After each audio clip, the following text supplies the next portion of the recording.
Welcome, everyone, and members especially, to another Healing Wednesday, Circle of 12. I'm Lee Carroll. And I'm Monica Murani.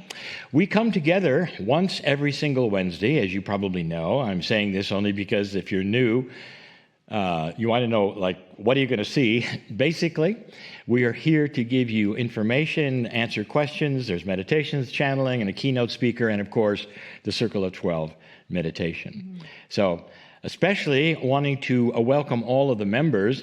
The members are here, as you know, on these shows, exclusively on these shows. And if you are a member, you get a whole lot of things that the folks who are not members won't even know about. But I think the best thing, if I could, my bias, is the replays. And that is to say that these programs are available to you, all of them, anytime you want to.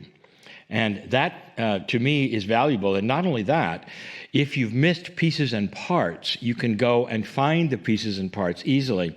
If you didn't know it, there's actually a feature on the membership portal where you can see kind of how we structure these programs. So you can see the Q&A just if you wish to, or just the speaker if you wish to, or just enjoy the meditation. So that's all I wanted to say about that. I always talk about the internet and its speed and the problems. And that's always the same. Don't let internet issues bother you. Don't be frustrated. Don't just because you have a nice chat and things like that. We are all really actually changing things as we go. We're looking for even additional technologies, especially to enhance the chat. Maybe I shouldn't even told them that. Well, for the live stream, I think some of them are here. Sometimes when it goes away for the whatever reason, it does come back. Yeah. So just be patient and refresh and come back in, and we'll still be here. Yeah, so that's true.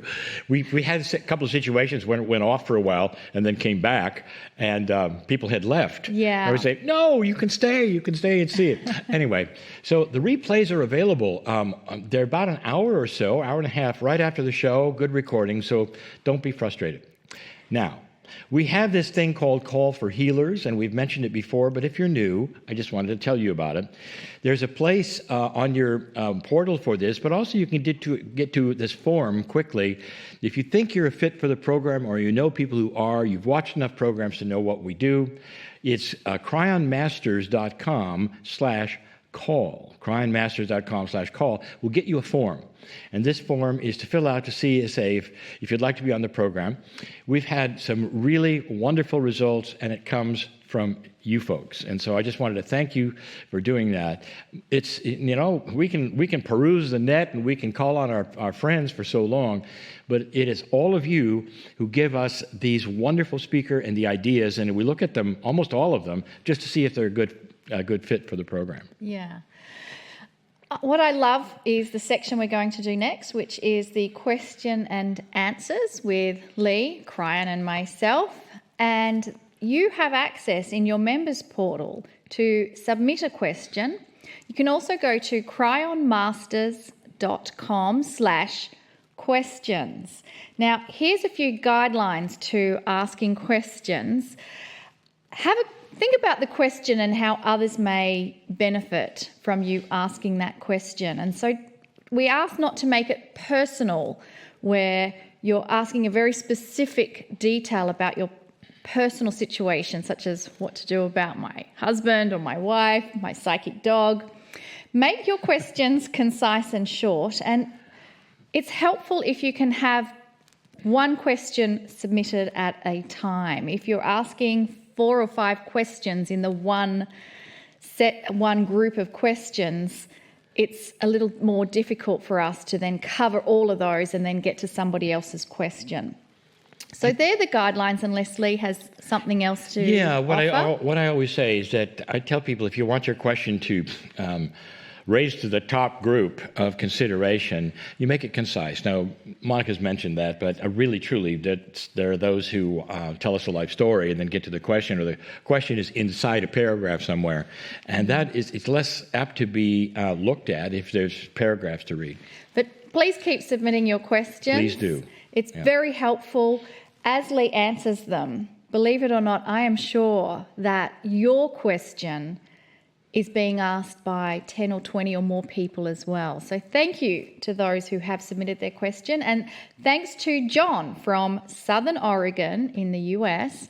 John is asking, is it okay to use a personal experience, for example, a native sweat lodge, as the place and setting for the Circle of 12 visualization?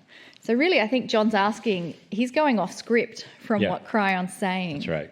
Is that okay? More than okay.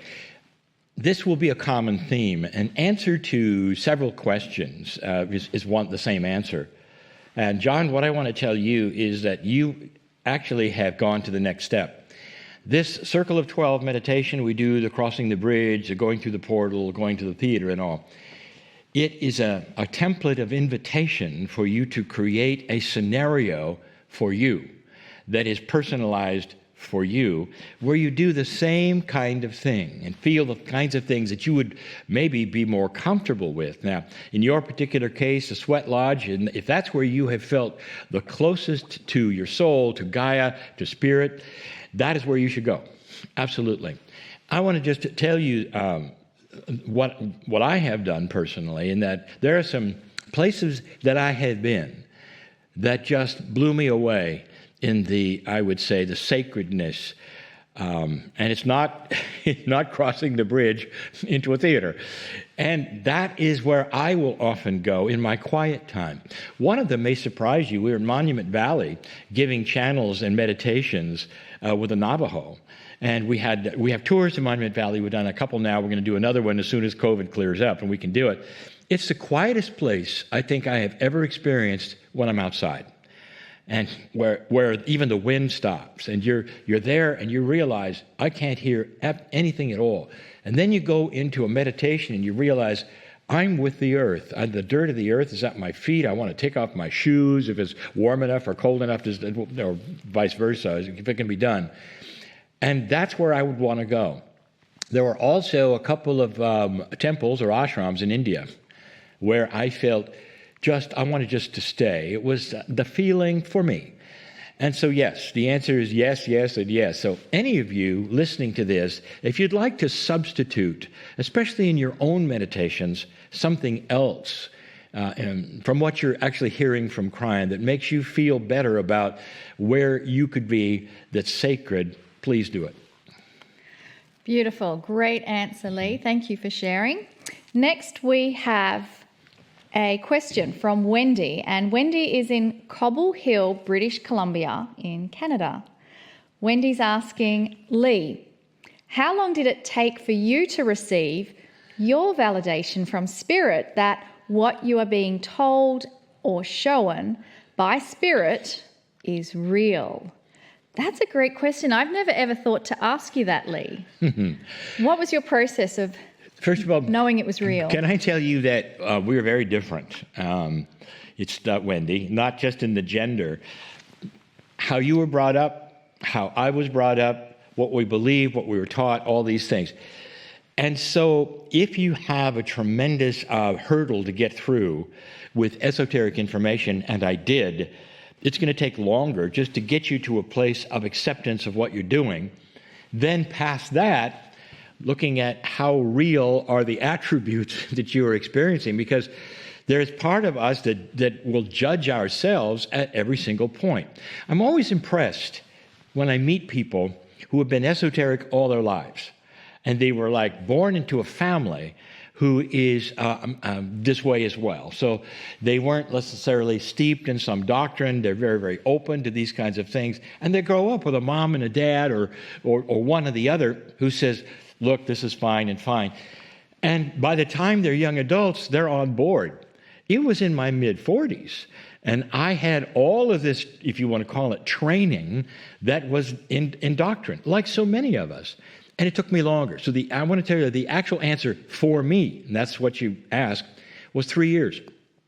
Yes, from the moment I started channeling Kryon and sat in the chair, it took 3 years for me to fully comprehend and integrate this as being not only the rest of my life, but totally and completely real. Now, some would say, Lee, does that mean that you were actually channeling and not believing it was real?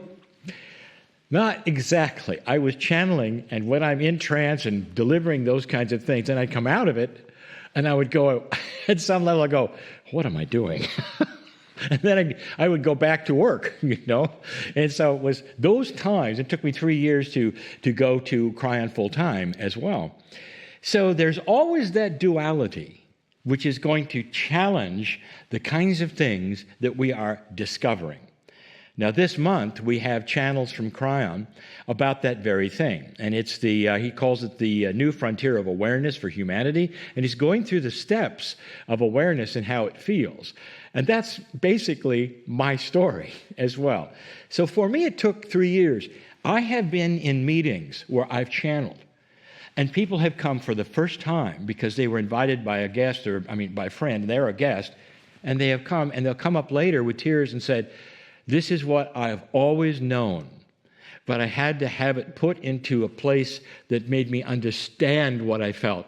And it was instant. And it was like yesterday and today, it was full acceptance, understanding, integration. And that took them, a day or so, because they were ready. It took me longer. So truly, the answer is, for me, it took a while. For others, it might take a while. But I see a whole lot of young people, and I mean very young people, who are literally on board with this as soon as they hear it and they say, this makes sense. And the things that I see outside that are given to me don't. And so this is also what's going on. Thank you for that great question. I think, Lee, when I hear you talking about that, I'm also privy to more insights about Lee personally than what he shares. Well, let's not talk about all of them, all right? No, but what comes to mind is how instrumental Jan Tober was in your journey of Kryon, is Kryon real, and even what to do with it. Jan was always there helping and guiding you in that process. Sure, you had to go through it on your own, but one of the things I remember where there was two things. Okay. One is where you were going to do your first live channel. Right. And it was to the temple group that Jan was with. That's right. Very metaphysical, high consciousness group. And you went there, sweating bullets, you said. And I remember you describing that, well, I'm going to just do this, and if they say this is no good, I am stopping. That's like a challenge to spirit. That's right. Show me it's real or I'm going to quit. It was like that. You were going to channel, and if they said it was no good, you were going to quit. Can you tell them what actually happened? That was the time, this was the litmus test for me. There was a temple group of high metaphysical thinkers, and they had been meeting for years and years. It was called, I forgot that point in time. I think it's changed its name. It's no longer there. But this was well known in the metaphysical community in our city. And I was invited to go because Jan Tober was part of this. And it's a thing that I didn't want any part of. I knew she was part of it. I was married to her. I just told her, I'm not going. You go and have a nice time, but it's not for me. Suddenly I'm there channeling in front of them. And it was my time to say, okay, I know what's going to happen. I'm going to channel. They're going to be very quiet. And then later, one of them is going to talk to me in the kitchen over hors d'oeuvres, and they're going to say, listen, we've decided you ought to keep your day job. And that was what you were almost threatening with Kryon, Yes, this is right. Great, but I'm not going to continue. And instead, there was the silence, and then one of them stood up. In fact, it was the leader, Teacher Barbara. And she stood up and says, Lee, this is what we've been waiting for. And I knew right then I was in trouble because that means that I wasn't going back to my day job, which I really liked, and all these things, and it was the beginning of the rest of my life. By the way, Jan Tober, still around, still doing profound things, jantober.com, if you're interested, gives profound readings. She's the one who started Kryon, by the way, jantober.com, if any of you are interested. Thank you for... What was the second one, just briefly?